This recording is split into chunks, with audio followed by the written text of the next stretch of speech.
राम राम दोस्तों और मेरी माताएं बहनें, आशा है कि आप सभी के ऊपर बाबा नीम करोली जी की अपार कृपा होगी। आपके घर परिवार में सभी कुशल मंगल होंगे, यही मैं अर्जी लगाता हूँ प्रभु की शरण में। मेरे सर्वप्रथम पूज्य गणेश भगवान जी, मेरे श्री राम प्रभु, मेरी सीता माँ, मेरे हनुमान बजरंग बली, मेरे बाबा नीम करोली, सभी देवों की शरण में मैं अर्जी लगाता हूँ। मेरा जो भी भाई, मेरी माताएं बहनें आपकी ये महिमा देख रहे हैं, उनके ऊपर तुरंत कृपा करो भगवान, उनके सभी कष्ट हरो, उनके घर में कभी कोई संकट ना आए, सदैव सुख समृद्धि हो, घर में धन वर्षा हो, अमृत वर्षा हो। जय श्री राम, जय बाबा नीम करोली महाराज, जय हनुमान। दोस्तों और मेरी माताएं बहनें, आज मैं आपको श्रीमद् वाल्मीकि रामायण किष्किंधा कांड का 17वां सर्ग सुनाऊंगा। बाली का श्री रामचंद्र को फटकारना। 16वें सर्ग में बताया था कि श्री राम जी बाली को तीर मार देते हैं और बाली धरती पर गिर पड़ते हैं। क्या कहते हैं वे श्री रामचंद्र जी को?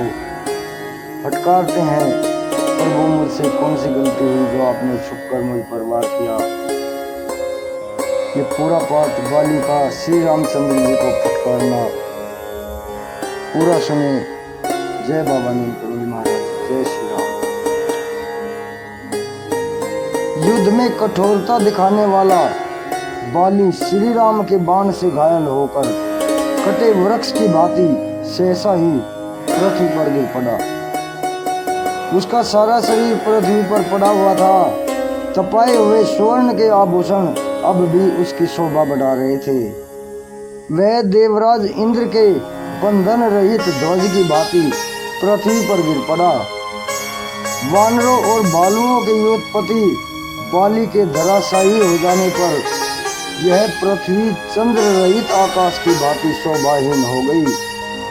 पृथ्वी पर पड़े होने पर भी महामना बाली के शरीर को शोभा, प्राण, तेज और पराक्रम नहीं छोड़ सके थे। इंद्र की दी हुई रत्न जड़ित श्रेष्ठ स्वर्णमाला उस वानर राज के प्राण, तेज और शोभा को धारण किए हुए थी। उस स्वर्णमाला से विभूषित वानर योत्पत्ति वीर बाली संध्या की लाली से रंगे हुए प्रांत भाग वाले मेघखंड के समान शोभा पा रहे थे। पृथ्वी पर गिरे होने पर भी बाली की वह स्वर्णमाला, उसका शरीर तथा मर्म स्थल को विदीर्ण करने वाला वह बाण, ये तीनों पृथक पृथक 3 भागों में विभक्त की हुई अंग लक्ष्मी के समान शोभा पा रहे थे। ये तीनों पृथक पृथक 3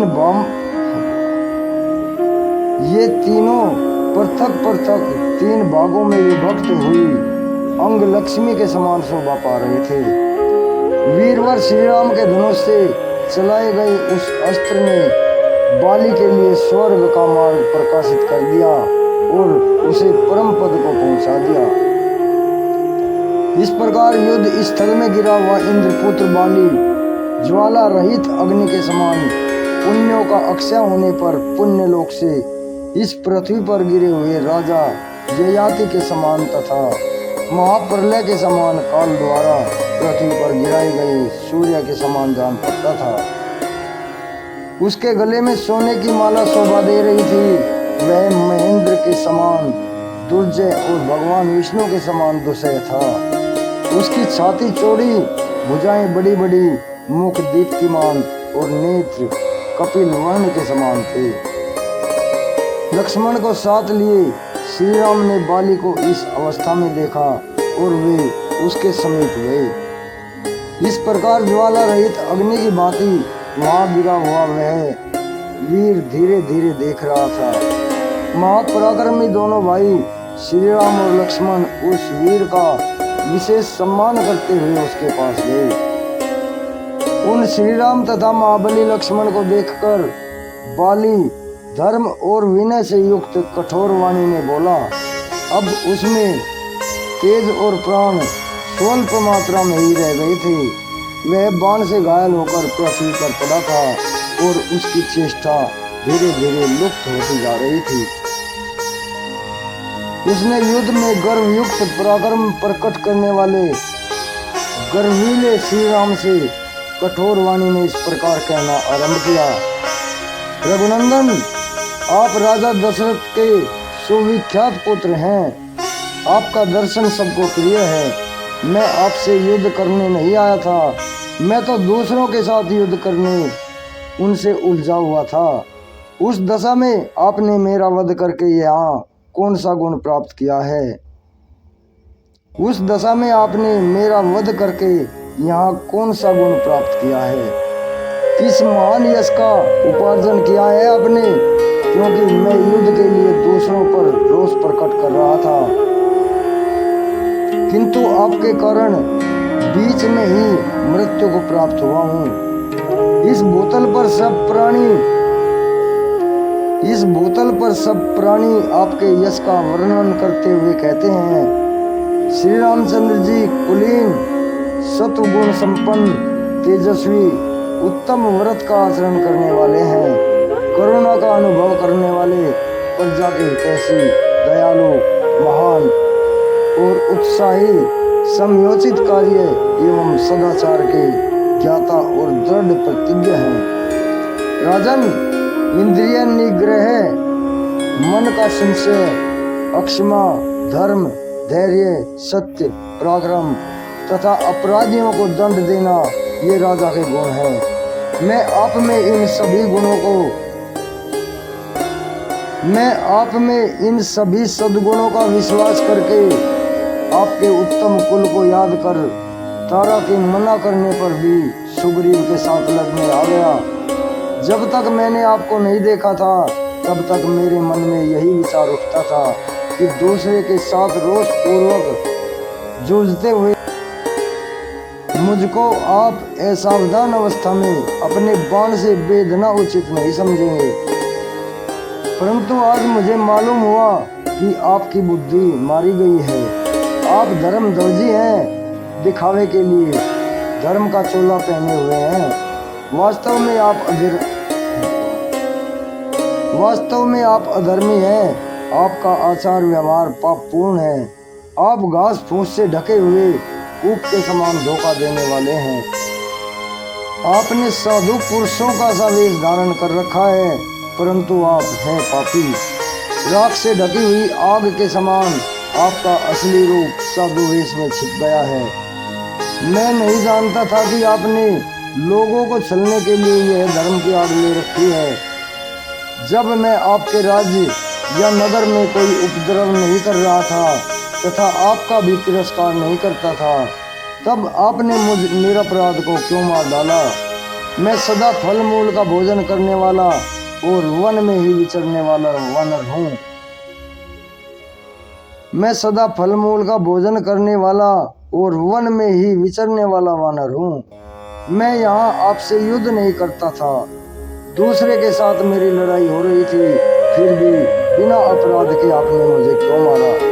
राजन, आप एक सम्मानीय नरेश के पुत्र हैं, विश्वास के योग्य हैं और देखने में भी आप प्रिय हैं। आप में धर्म का साधनभूत चिन्ह, जटा वलकल धारण कर आदि भी प्रत्यक्ष दिखाई देते हैं।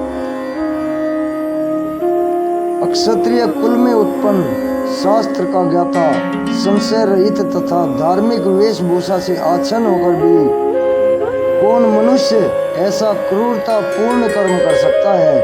महाराज, रघु के कुल में आपका प्रादुर्भाव हुआ है। आप धर्मात्मा के रूप में प्रसिद्ध हैं, तो भी इतने अभव्य निकले, तो भी इतने क्रूर निकले। यदि यही आपका असली रूप है तो फिर किस लिए ऊपर से भव्य, विनीत एवं दयालु साधु पुरुष का स्वरूप धारण करके चारों दिशाओं में दौड़ते फिरते हो? राजन, साम, दान, अक्षमा, क्षमा, धर्म, सत्य, धृति, पराक्रम और अपराधियों को दंड देना, ये भूपालों के गुण हैं। नरेश्वर राम, हम फल मूल खाने वाले वंचारी मृग हैं, हमारी यही प्रकृति है, किंतु आप तो पुरुष मनुष्य हैं, अतः हमारे और आप में वैर का कोई कारण नहीं है। पृथ्वी पर सोना और चांदी इन्हीं वस्तुओं के लिए राजाओं में परस्पर युद्ध होता है।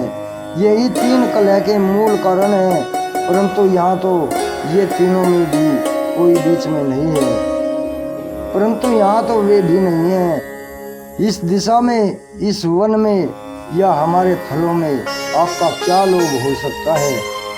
नीति और विनय, दंड और अनुग्रह ये राजधर्म है, किंतु इनके उपयोग के भिन्न भिन्न अवसर हैं। इनका अविवेकपूर्ण उपयोग करना उचित नहीं है। राजाओं को स्वेच्छाचारी नहीं होना चाहिए, परंतु आप तो काम के गुलाम हैं, क्रोधी हैं और मर्यादा में स्थित न रहने वाले चंचल हैं। न्याय विनय आदि जो राजाओं के धर्म है, उनके अवसर का विचार किए बिना ही किसी का कहीं भी प्रयोग कर देते हैं। जहाँ कहीं भी बाण चलाते फिरते हैं, आपका धर्म के विषय में आदर नहीं है और न ही अर्थ साधन में ही आपकी बुद्धि स्थिर है। इसलिए आपकी इंद्रियां आपको कहीं भी खींच लेती हैं। रघुनंदन, मैं सर्वथा निरपराध था तो भी यहाँ मुझे बाण से मारने का घृणित कर्म करके सत्पुरुषों के बीच में आप क्या कहेंगे? श्री राम, मैं सर्वथा निरपराध था तो भी यहाँ मुझे बाण से मारने का घृणित कर्म करके सत्पुरुषों के बीच में आप क्या कहेंगे? राजा का वध करने वाला, ब्रह्म हत्यारा, गोघाती और चोर की हिंसा में तत्पर रहने वाला, नास्तिक और बड़े भाई के विवाह से पहले अपना विवाह करने वाला छोटा भाई, ये सब के सब नरकगामी होते हैं। चुगल खाने वाला, लोभी, मित्र हत्यारा तथा गुरु पत्नीगामी ये पापात्माओं के लोक में जाते हैं, इसमें संशय नहीं है।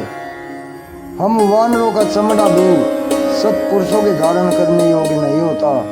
हमारे रोम और हड्डियां भी किसी काम की नहीं है, तो छूने योग्य नहीं है। आप जैसे धर्माचारी पुरुषों के लिए मांस तो सदा ही अभक्ष्य है। फिर किस लोभ से आपने मुझ वानर को अपने बाणों का शिकार बनाया है? रघुनंदन, त्रैवर्णिकों में जिनकी किसी कारण से मांसाहार जैसे निंदनीय कर्म में प्रवृत्ति हो गई है, उनके लिए भी 5 नख वाले जीवों में से 5 ही भक्षण के योग्य बताए गए हैं। उनके नाम इस प्रकार हैं: गेंडा, शाही, गोहो, खरहा और 5वां कछुआ। श्री राम, मनीषी पुरुष मेरे वानर के चमड़े और हड्डी का स्पर्श नहीं करते हैं, वानर के मांस भी नहीं खाते हैं, वे भी उनके लिए अभक्ष्य होते हैं। इस तरह जिसका भी सब कुछ निषिद्ध है, ऐसा 5 नख वाला मैं आपके हाथ से मारा गया हूँ। मेरी स्त्री तारा सर्वज्ञ है, उसने मुझे सत्य और हित की बात कही थी, किंतु मोहवश उसका उल्लंघन करके मैं काल के अधीन हो गया। श्री राम, जैसे सुशीला युवती पापात्मा पति से सुरक्षित नहीं हो पाती, उसी प्रकार आप जैसे स्वामी को पाकर यह वसुधा सनात नहीं हो सकती। आप सठ छिपे रहकर दूसरों का अप्रिय करने वाले, अपकारी, क्षुद्र और झूठे और शांत चित्त बने रहने वाले हैं।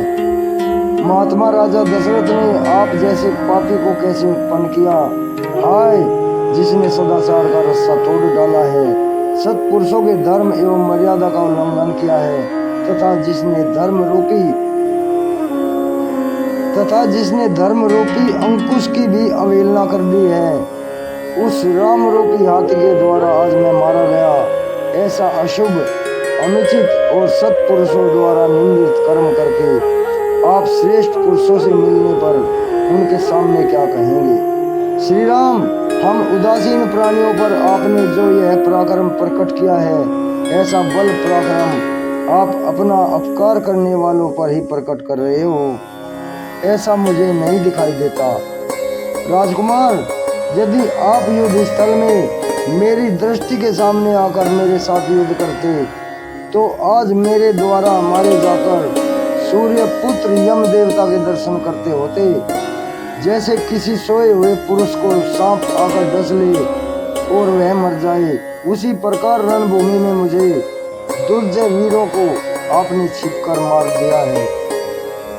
उसी प्रकार रणभूमि में मुझ दुर्जय वीर को आपने छिपे रहकर मारा है तथा ऐसा करके आप पाप के भागी हुए हैं। जिस उद्देश्य को लेकर सुग्रीव का प्रिय करने की कामना से आपने मेरा वध किया है, उसी उद्देश्य की सिद्धि के लिए यदि आपने मुझे पहले कहा होता तो मैं मिथिलेश कुमारी जानकी को एक ही दिन में ढूंढ कर ले आता। आपकी पत्नी का अपहरण करने वाला दुरात्मा राक्षस रावण को मैं युद्ध में मारे बिना ही उसके गले में रस्सी बांधकर पकड़ लाता। आपकी पत्नी का अपहरण करने वाले दुरात्मा रावण को मैं युद्ध में मारे बिना ही उसके गले में रस्सी बांधकर पकड़ लाता और उसे आपके हवाले कर देता। जैसे मधुकैटभ द्वारा अपहृत हुई श्वेताश्वरी श्रुति का भगवान हयग्रीव ने उद्धार किया था, उसी प्रकार मैं आपके आदेश से मिथिलेश कुमारी सीता को यदि वे समुद्र के जल में या पाताल में भी रखी गई होती तो भी वहां से ढूंढ ले आता। मेरे स्वर्गवासी हो जाने पर सुग्रीव जो यह राज्य को प्राप्त करेगा वह तो उचित ही है। अनुचित इतना ही हुआ है कि आपने मुझे रणभूमि में अधर्म पूर्वक मारा है। अनुचित इतना ही हुआ है कि आपने मुझे रणभूमि में अधर्म पूर्वक मारा है। यह जगत कभी ना कभी काल के अधीन होता ही है, इसका ऐसा स्वभाव ही है। अतः भले ही मेरी मृत्यु हो जाए, इसके लिए मुझे खेद नहीं है, परंतु मेरे इस तरह मारे जाने का यदि आपने उचित उत्तर ढूंढ निकाला हो तो उसे अच्छी तरह सोच विचार कर कहिए। ऐसा कहकर महामनस्वी वानरराज बाली सूर्य के समान तेजस्वी श्री रामचंद्र जी की ओर देखकर चुप हो गए। उनका मुंह सूख गया और बाण के आघात से उनको बड़ी पीड़ा हो रही थी। इस प्रकार श्री वाल्मीकि निर्मित आर्ष रामायण आदि काव्य के किष्किंधा कांड में 17वां सर्ग पूर्ण हुआ। जय श्री राम, जय हनुमान जी, जय बाबा नीम महाराज। दोस्तों और मेरी माता बहनों, 17वां सर्ग पूर्ण हुआ है। कल मैं आपको इसका 18वां सर्ग सुनाऊंगा। श्री राम का बाली की बात का उत्तर देना और उसे दिए गए दंड का औचित्य बताना, बाली का निरुत्तर होकर भगवान से अपने अपराध के लिए अक्षमा मांगते हुए अंगद की रक्षा के लिए प्रार्थना करना और श्री राम का उसे आश्वासन देना। जय श्री राम, प्रभु राम।